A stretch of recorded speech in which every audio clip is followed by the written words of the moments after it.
Hello everyone and welcome to Gaming FTL. My name is Josh and this is Lovely Planet. It's a precision first-person shooter with a kind of time attack, score attack bit woven into it, and it's just the most charming thing that I have ever played. And while it is all of those things, colourful and really fun, it's really damn hard. It's challenging. It's got a good build-up of mechanics that just put on the load and basically make everything harder for you. Okay, I have shot out my walking area for the first ever level in this video, so that was a good start. Anyway, the music in this game is by Callum Bowen. I really love his work, and I'm really happy to see that he is doing video game stuff.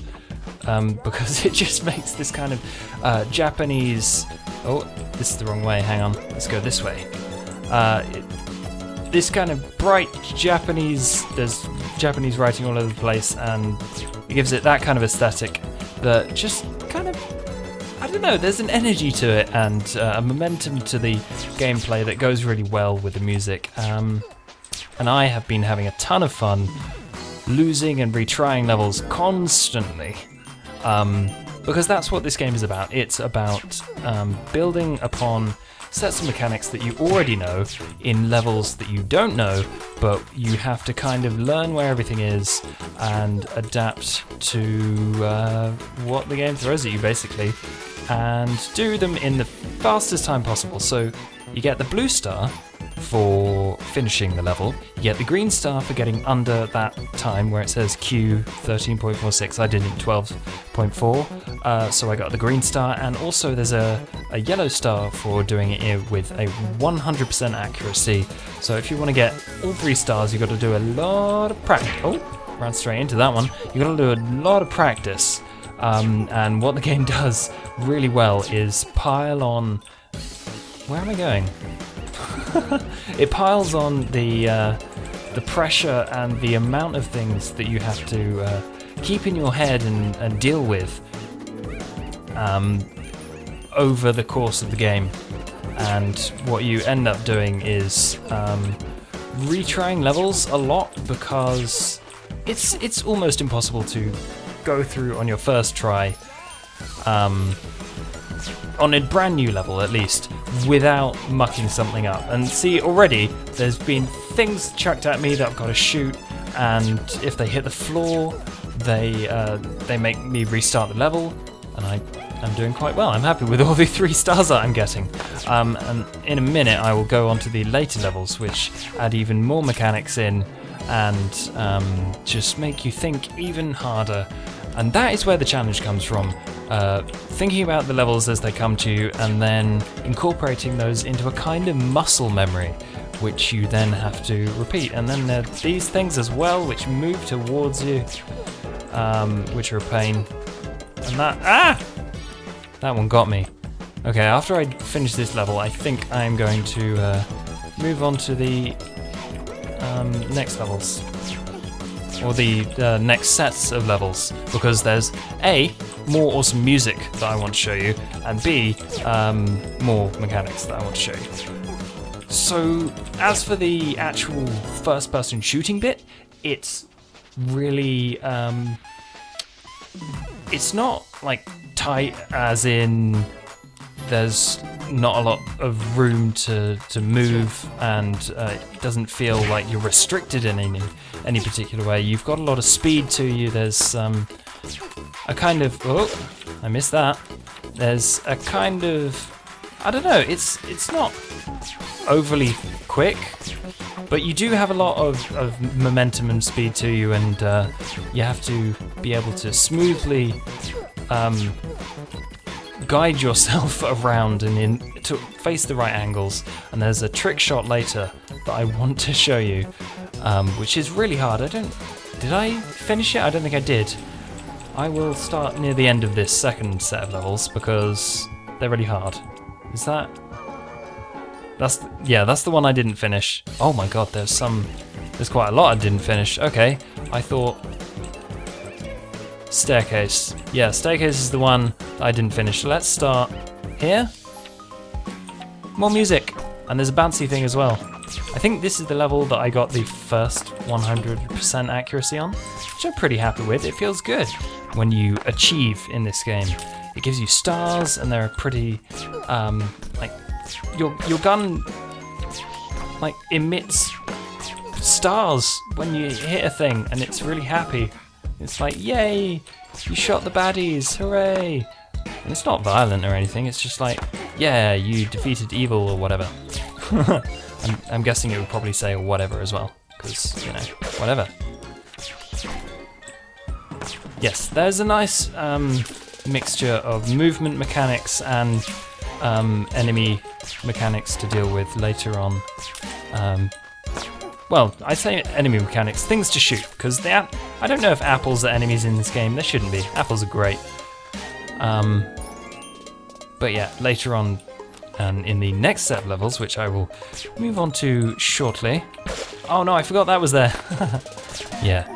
See, it gives you a lot to think about, and sometimes when you are A, out of practice, and B, moving very quickly, you don't always have the time to think about it first time around. But yeah, I got it, way.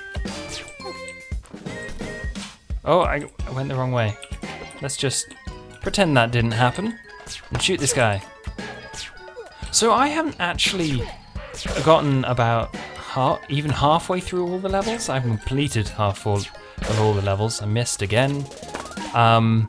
So I don't know if that's just because I'm bad at games, but it's definitely because the challenge, especially towards the middle, which is probably where I feel I'm at, it slows you down. You spend a lot more time doing levels than you were in this kind of... Oh no, I missed it twice! Okay, this is the run. This is the run that will let me move on to the next level, and then hopefully onto that kind of trick shot level, which is ridiculous, by the way. It's so hard. Yeah. And that's the thing with the levels, there's like a critical route that you have to go through, because otherwise you can't get to all the baddies, and if you don't shoot all the baddies, you can't finish the levels, which it doesn't give you a lot of freedom to move around, but really that's not what it's about. It's not about, you know, spoofing the game into, you know, getting through it fun. Well, you do have to get through it quickly, but it's not about, oh god, I shot the blue guy. Yeah, you also have to not do that. Yeah, it's not about finding secret passages, it's about mastery of the one way of getting through the game. And I really love it.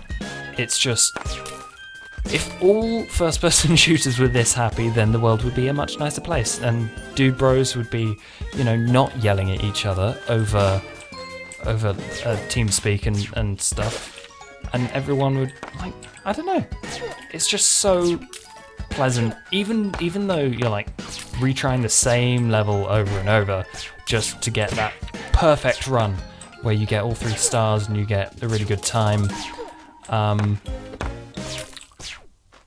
It's, I don't know, it's just great.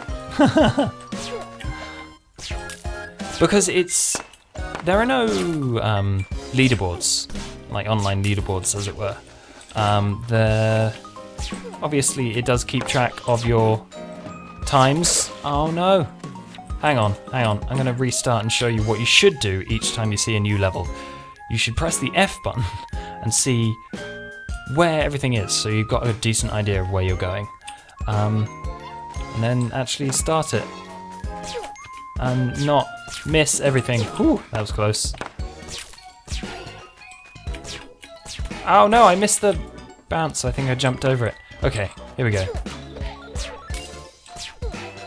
Yeah, I was saying there's no leaderboards, but it's not really about competitiveness, it's about achievement. It's about, as I said, that perfect run where it feels really satisfying. You get everyone in one shot, 100% accuracy, you finish like in a really good time.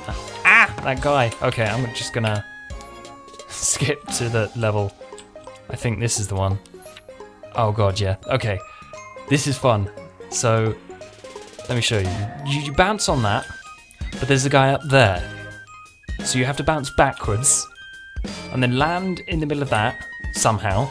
Shoot that red blob so you don't kill yourself when you land on it, and that apple flies into the air as you're in midair. So you have to turn around, shoot that, and shoot the apple before it hits the ground. Let me show you just about how this goes a million times over. Like, they say that... Oh my god, no, I didn't get it. They say that repeating the same thing over and over again is the definition of madness. Expecting the same result, and honestly, I didn't even land on the thing there. This one level is basically the hardest that I've come across. But fortunately, what the game also does is... Oh, those things disappear as well. See, there's just so many things to think about. Okay, what the game also does... I almost had it there. What the game also... finally finished my sentence. What the game also does is allow you to skip some levels once you get to certain parts and advance without having to complete absolutely everything in a linear fashion. It's far more forgiving than that. Where did I get to up here? Okay, so let's see if we can do this one. Aha, here we go. Okay, lots of things to think about in this one. There's a moving... Right, let me try and explain this from far away. There's that guy. That thing there, if you touch that, it restarts you, but you can go inside it before it like sets off. These guys can't be shot from the head, and you have to shoot their bullets, otherwise they will get you. Uh-oh, I gotta get it out of the way. I missed two baddies. I'm gonna have to look at it. But yeah, it's... Oh, I went around the wrong way. That'll be why then. That's where I came down, yeah, okay. Let's try this properly, and yeah, I am having a blast with this game. It's tough, but it's fun. And it's just got a really silly, charming aesthetic that has won me over entirely. So I recommend this game wholeheartedly if you like first-person shooters or challenging puzzle-style games. And yeah, links in the description if you are interested in checking out the game. And if you have enjoyed my video, then please do give it a thumbs up. If you would like to see more awesome indie games every single day, then press the subscribe... I'm not very good at this. Press the subscribe button and I will bring you awesome indie games. And have a lovely day on Lovely Planet. Thank you everyone for watching, and I will see you next time.